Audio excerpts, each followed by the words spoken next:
ইন্দোনেশিয়ার জাভা প্রদেশে ভয়াবহ ভূমিধসে অন্তত 7 জনের মৃত্যু হয়েছে।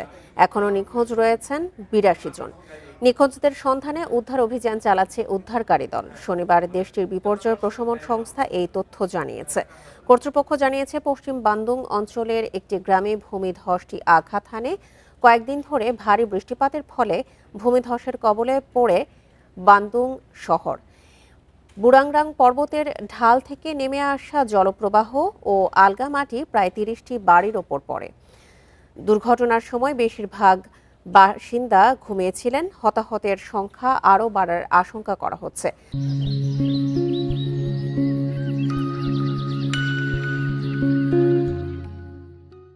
টানা ভারী বৃষ্টির কারণে পুরো এলাকা প্লাবিত হয়েছে। ক্ষতিগ্রস্ত এলাকায় থাকা মানুষদের নিরাপদ স্থানে সরানোর নির্দেশ দিয়েছে কর্তৃপক্ষ।